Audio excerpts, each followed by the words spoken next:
Hello friends, வணக்கம். நான் அரஸ் ராஜா. நாம் இன்னைக்கு பார்க்க போகிறது பத்மநாபபுரம் அரண்மனை. சரி, இந்த அரண்மனை எதுக்காக பார்க்கணும், இது என்ன அவ்வளோ பெரிய சிறப்பு அப்படின்னா, உண்மையிலேயே ரொம்ப ரொம்ப சிறப்பு வாய்ந்த புகழ் வாய்ந்த ஒரு அரண்மனை. இந்த அரண்மனையில் ஏகப்பட்ட படங்கள் எடுத்திருக்காங்க. சந்திரமுகி படம் வந்து ரொம்ப சிறப்பாக சொல்லணும். இந்த கதை இந்த இடத்துக்கு ரொம்ப ரிலேட்டடாக இருந்ததுனால அந்த படத்தை சொல்கிறது சரியாக இருக்கும்னு நினைக்கிறேன். மட்டும் இல்லாமல் இந்த பத்மநாபபுரம் அரண்மனை இப்போ ஷூட்டிங்க்கு கொடுக்குறதில்ல. ஒருவேளை அந்த ஏற்கனவே இங்கே எடுக்கப்பட்ட ஷூட்டிங்கில் நடந்த ஒரு பிரச்சனையினால அதுக்கப்புறம் ஷூட்டிங் பர்மிஷன் கொடுக்குறதில்லன்னு சொல்கிறாங்க. அதில் ஒரு சுவாரஸ்யமான விஷயம் இருக்குது. ஆனால் பொதுவெளியில் அந்த விஷயத்த சொல்ல முடியாது.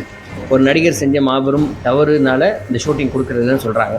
சரி, இந்த பத்மநாபபுரம் அரண்மனையை பற்றி இருக்கிற சுவாரஸ்யமான தகவல் ஒவ்வொன்றா நான் பகிர போகிறேன். ஒவ்வொரு இடமா போகலாம்.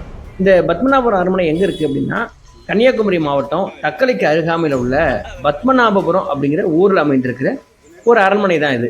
இது கல்குளம் அரண்மனை அப்படின்னு அழைக்கப்படுது. திருவிதாங்கூர் சமஸ்தானத்தினால கட்டப்பட்ட அரண்மனை. அதனால இது கேரள அரசோட கட்டுப்பாட்டில் இருக்குது. கேரள அரசின் தொல்லியல் துறையினால பராமரிக்கப்படுகிறது. உண்மையை சொல்லணும்னா ரொம்ப சூப்பராகவே பராமரிக்கிறாங்க. இந்த அரண்மனையை சுற்றி கருங்கற்களால் கோட்டை அமைக்கப்பட்டிருக்கிறது. இன்னைக்கும் அந்த சிதிலங்கள்லாம் அதை தொட்டு பார்த்தோம்னா தெரியும் அது எவ்வளோ ஸ்ட்ராங்காக இருக்குது அப்படின்னு. மேற்கு தொடர்ச்சி மலையின் பகுதியான வேலிமலையின் அடிவாரத்தில் இது அமைந்திருக்கிறது. இதோட இன்னொரு சிறப்பு அப்படின்னு நம்ம சொல்லணும். சரி, இந்த அரண்மனையானது திருவிதாங்கூர் சமஸ்தானத்தை ஆண்ட ரவி வர்ம குலசேகர பெருமாள் அப்படிங்கிறவரால 1601 கட்டப்பட்டது என்றாலும் தற்போது உள்ள முழு அரண்மனையும் அவரால் கட்டப்பட்டது இல்லைன்னு சொல்கிறாங்க. அரண்மனையின் முகப்பில் இருக்கும் தாய் கொட்டாரம் அப்படின்னு அழைக்கப்படும் பகுதி மட்டும்தான் அவரால் கட்டப்பட்டதாக சொல்லப்படுது. அவருக்கு அப்புறம் ஆட்சிக்கு வந்த அவரின் மருமகனான அனிலம் திருநாள் மார்த்தாண்டவர்மா அவரோட காலத்தில் இந்த அரண்மனை விரிவுபடுத்தப்பட்டிருக்கிறது. கேரள கட்டடக்கலைக்கு சிறந்த எடுத்துக்காட்டாக விளங்கும் இந்த கட்டடமானது காலங்காலமாக புதுப்பிக்கப்பட்டு வந்ததாக சொல்லப்படுது. இந்த அரண்மனையின் எல்லா பகுதிகளிலும் இயற்கை ஒளியை பயன்படுத்தும் விதத்தில் இது கட்டப்பட்டிருக்கிறது. இதோட சிறப்பான ஒரு விஷயம், கேரள பாணியில் கட்டப்பட்ட இந்த அரண்மனையில் சீன பாணியிலான சிம்மாசனமும் இருக்குது. இது அங்கிருந்து தருவிக்கப்பட்டதாக இருக்கலாம் அல்லது அன்பளிப்பாக தரப்பட்டதாகவும் இருக்கலாம். இந்த அரண்மனையில் மிகப்பெரிய அன்னதான கூடம் இருக்குது. நான் உள்பகுதியில் போகும்போது அந்த இடத்த காட்டுறேன். இது அரண்மனையின் கொடையை இந்த ஊர் மக்களுக்கு வந்து அன்னதானம் கொடுக்கறது அவருக்கு எப்படி ஃபாலோ பண்ணியிருக்காங்கிறத பறைசாற்றுவதாக இருக்குது. ஏறக்குறைய 2000 பேர் ஒரே நேரத்தில் உட்காந்து சாப்பிடக்கூடிய இடவசதியுடன் இந்த கூடம் அமைந்திருக்குது. இந்த உணவு கூடத்தில் சீன சாடிகள்லாம் வைக்கப்பட்டிருக்குது. அதையும் நான் உங்களுக்கு காட்டுறேன். இவை உணவுப் பொருட்களை வைக்க பயன்பட்டிருக்கலாம்.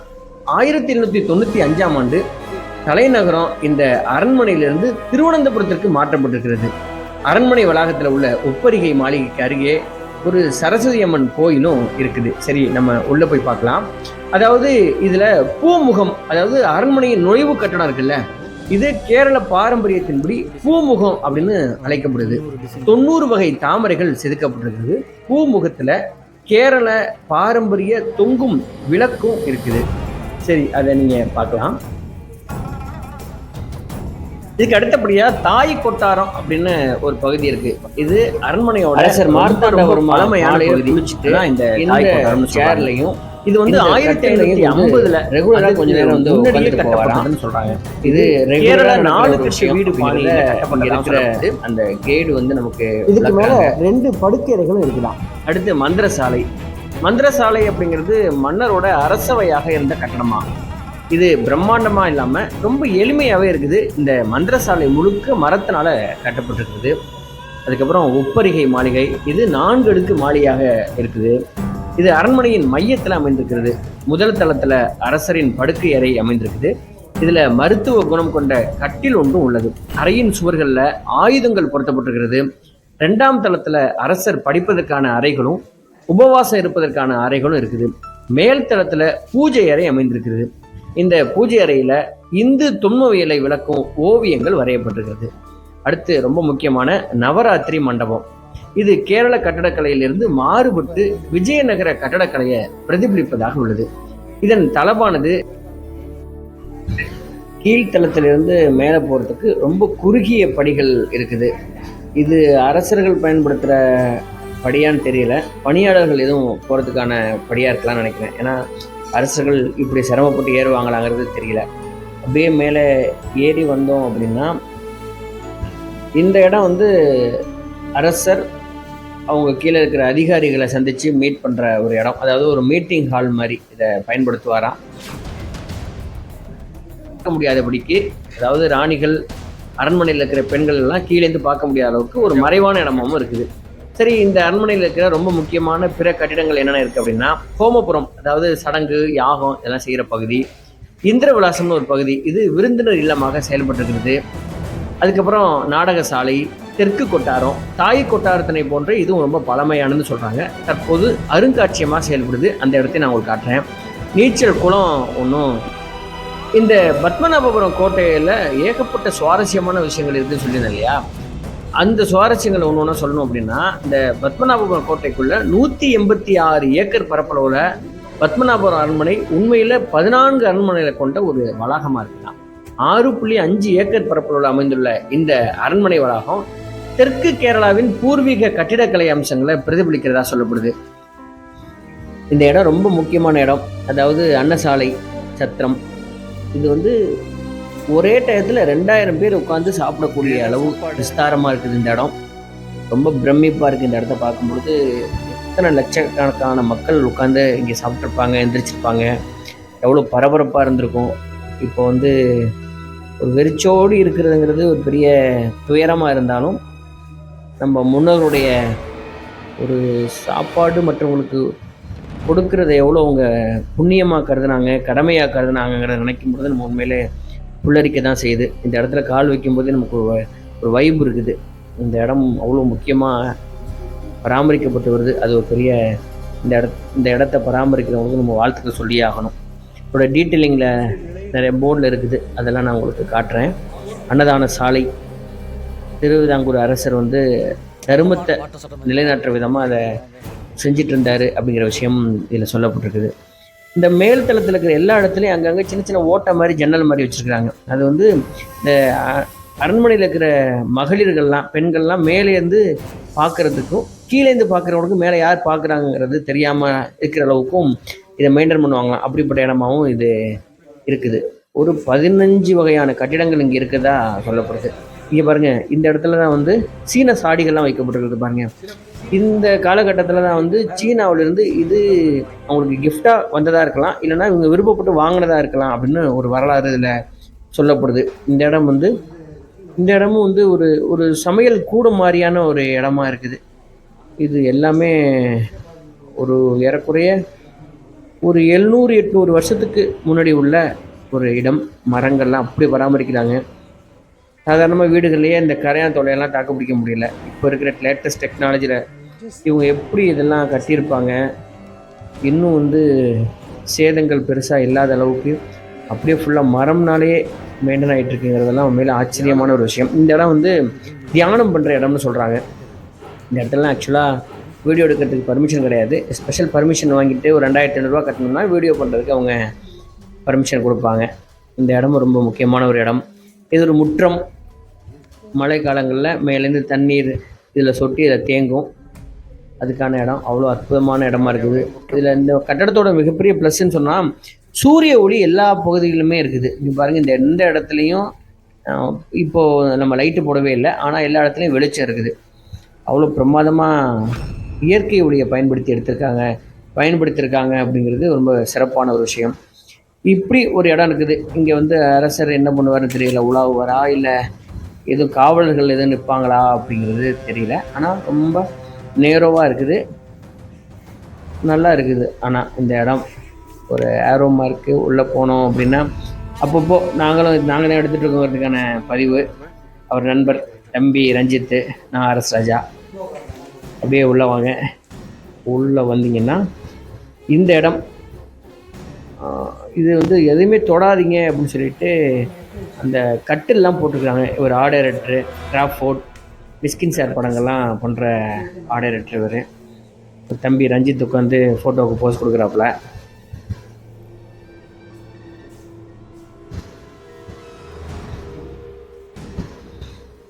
ஒரு மரக்கட்டில் டோன்ட் டச்ன்னு போட்டிருக்காங்க. இது வந்து எத்தனை ஒரு ஏறக்குறைய 700-800 வருஷங்களுக்கு முன்னாடி உள்ளது, அப்படியே பராமரிக்கிறாங்க.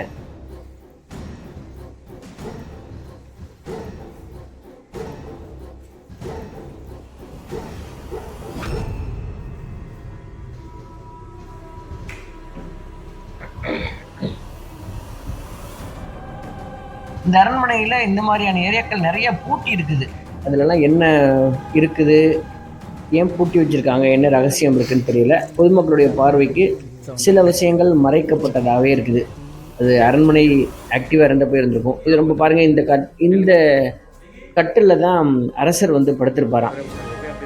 இது வந்து 64 மூலிகைகள் சாறு, இந்த மூலிகை மரங்கள், இப்படி நிறைய சொல்கிறாங்க. அதால் செய்யப்படலாம். இந்த காட்டில் படுக்கும் பொழுது நோய் அண்டாது.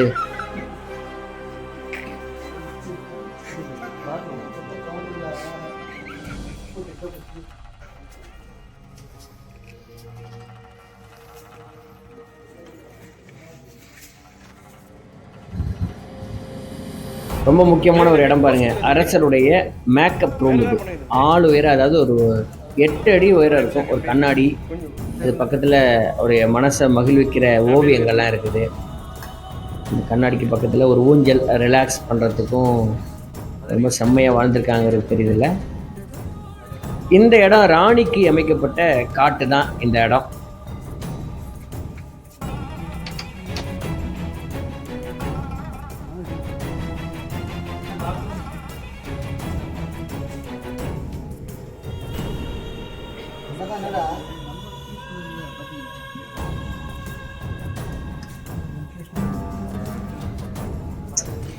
ஒரு 700 வருஷத்துக்கு முன்னாடி பாருங்கள் அரசருடைய கழிப்பறை அப்படின்னு இருக்கு.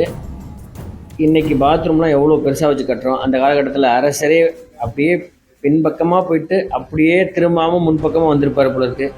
அவ்வளோ நேரோவாக இருக்குது. ஆனால் சூப்பராக கல்லால் செதுக்கியிருக்கிறாங்க. இப்படிப்பட்ட ஒரு தலைவரை இதை பயன்படுத்தியிருக்காரு அரசர். அது ஒரு ரொம்ப ப்ரைவேட்டாக இந்த ரூம்ஸ் வந்து 2 பக்கமும் காவலர்கள் நிற்பாங்களாம், அந்த பக்கம் இந்த பக்கமும். இது ஒரு அற்புதமான இடமா இருக்குது. இது இந்த அரண்மனையோட உச்சம், அந்த பில்டிங்ஸ். இது ரொம்ப அற்புதமாக இந்த இடத்துல செயற்கை ஒளி எதுவும் இல்லாமல் இயற்கையாகவே சூரிய ஒளி வர்றதுக்கான எல்லா வாய்ப்புகளும் கொண்டுமே இதை உருவாக்கியிருக்காங்கிறது இதோட ரொம்ப சிறப்பான ஒரு விஷயம்.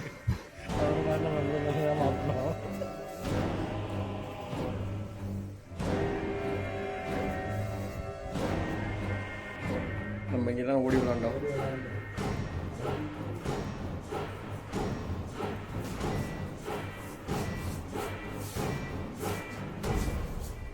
துவாதச ஆதித்யராக ருத்ரர்கள் மற்றும் சூரியனின் 12 வடிவங்களில் பிரதோஷமூர்த்தி, கணேச பூஜை, பார்த்தசாரதின்னு இப்படி ஓவியங்கள்லாம் ரொம்ப பார்த்து அவங்க வரைஞ்சிருக்கிறாங்க, அப்படி தான் சொல்லணும். பத்மநாபபுரம் இந்த அரண்மனை நம்முடைய முன்னோர்கள்லாம் எப்படி வாழ்ந்துருக்கிறாங்க, நம்ம கட்டடக்கலை எப்படி இருந்திருக்குது, எப்படி ஒரு ஆளுமையோடு இருந்திருக்காங்க அப்படிங்கிறதுக்கான மிகப்பெரிய ஒரு வரலாற்று சுவடாகவே இருக்குது. பார்க்குறதுக்கு பயங்கர பிரமிப்பாக இருக்குது.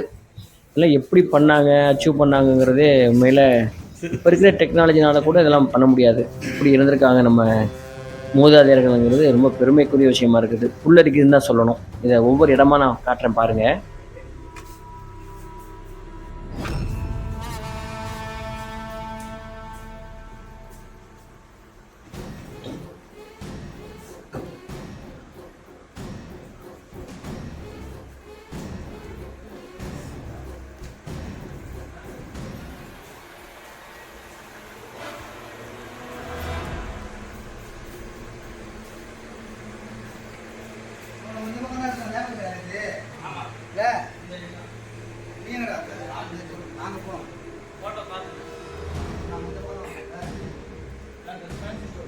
இந்த இடம் வந்து அரண்மனை அலுவலகமாக செயல்பட்டுச்சான். அதாவது கணக்கு வழக்கு பார்க்குறது, இங்கே என்ன செலவு, எவ்வளோ சாப்பாடு போடுறாங்க, எவ்வளோ பணியாளர்களுடைய சம்பளம், இந்த எல்லா கணக்கு வழக்குகளையும் பார்க்குற இடமா. இங்கே வந்து ஒரு 50 பேர் உட்காந்து ஒர்க் பண்ணுவாங்க. அதாவது ஒரு ஆஃபீஸ்னு வச்சுங்களேன், இன்றைக்கி இருக்கிற ஒரு ஆஃபீஸ் மாதிரி அப்போது அரண்மனைக்கு இருந்த ஆஃபீஸ் தான் இந்த இடம்னு சொல்கிறாங்க.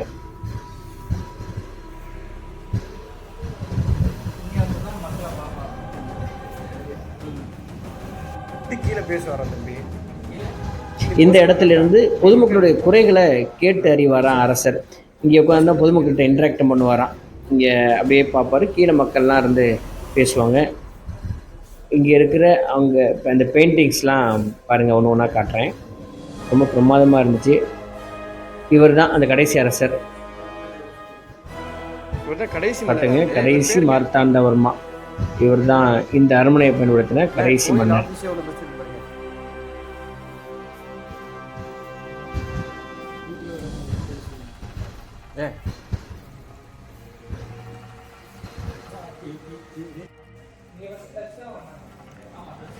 ஃபர்ஸ்ட் டச், அதுக்கப்புறம் தான்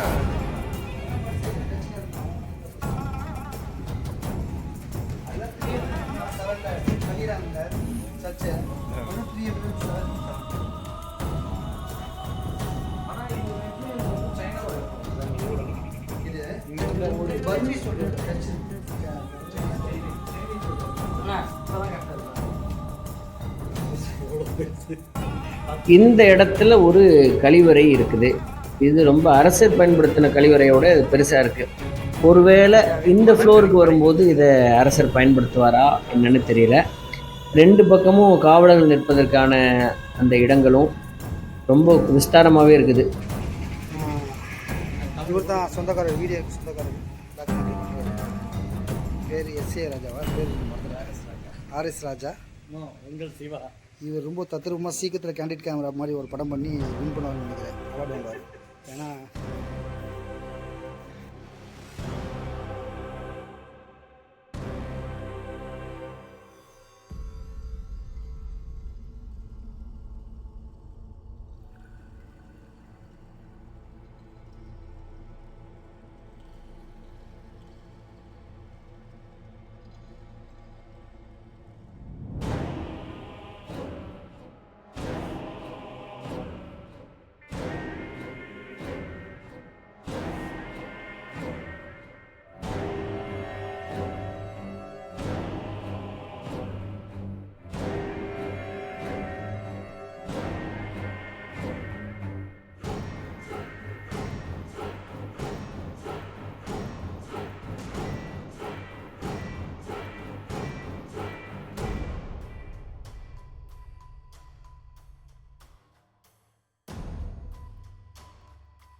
இந்த இடம் அரண்மனை ஒட்டியிருக்கிற ஒரு கார்டனிங் ஏரியா.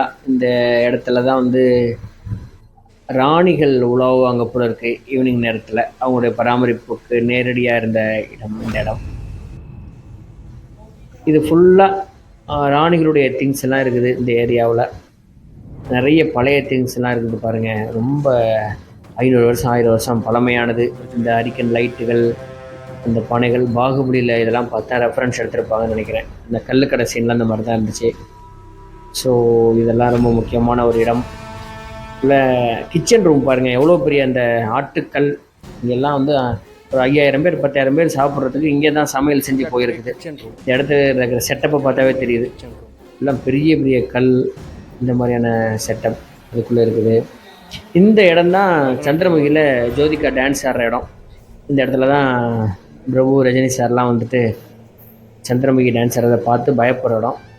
இங்கே ஷூட்டிங் வந்து ஒரு மலையாள நடிகர் சம்மந்தப்பட்ட ஒரு காட்சி எடுக்கும்பொழுது இந்த அரண்மனையில் ஒரு தேவையில்லாத வேலை செஞ்சிட்டாராம். அதுக்கப்புறம் டென்ஷனான அரண்மனை நிர்வாகம் வந்து இனிமேல் ஷூட்டிங் கொடுக்க மாட்டோம் அப்படின்னு அன்னையிலிருந்து தான் ஷூட்டிங் கொடுக்கறதில்லன்னு சொல்கிறாங்க. அதுக்கப்புறம் எந்த ஷூட்டிங் பண்ணுறதில்லை இங்கே. ஆனால் ஒரு அற்புதமான இடம். உண்மையில் இதை வந்து நம்ம பாதுகாக்க வேண்டியது பொதுமக்களாகிய நம்முடைய கடமை. அதனால் பொறுப்புணர்ந்து இங்கே வர்றவங்க செயல்படணும். சினிமாக்காரர்களும் பொறுப்புணர்ந்து இருக்கணும். அதுதான் அந்த மாதிரி புராதனமான விஷயங்கள், நம்ம வரலாற்று பண்பாட்டு விஷயங்களை நம்ம பாதுகாக்க முடியும்னா இதுக்கப்புறம் வரக்கூடிய தலைமுறையினருக்கு இது வெறும் கதையாக போயிடக்கூடாது. இதில் உண்மையிலே இருந்ததுக்கான சுவடுகள் தான் இதெல்லாம். ஸோ அரண்மனையில் இன்னும் பார்க்க வேண்டிய விஷயங்கள் நிறைய இருக்குது. ஒரு விசிட் அப்படி போயிட்டு அப்படி வெளில வந்தீங்கன்னா ஒரு 1000 வருஷத்தை நம்ம ஜம்ப் பண்ணி தாண்டி வந்ததுக்கான அடையாளம் இருந்திருக்கும். அவ்வளோ பிரமாதமான ஒரு இடமா இது இருக்கிறது.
சுவர் ஓவியங்கள்னால அலங்கரிக்கப்பட்டிருக்கிறது.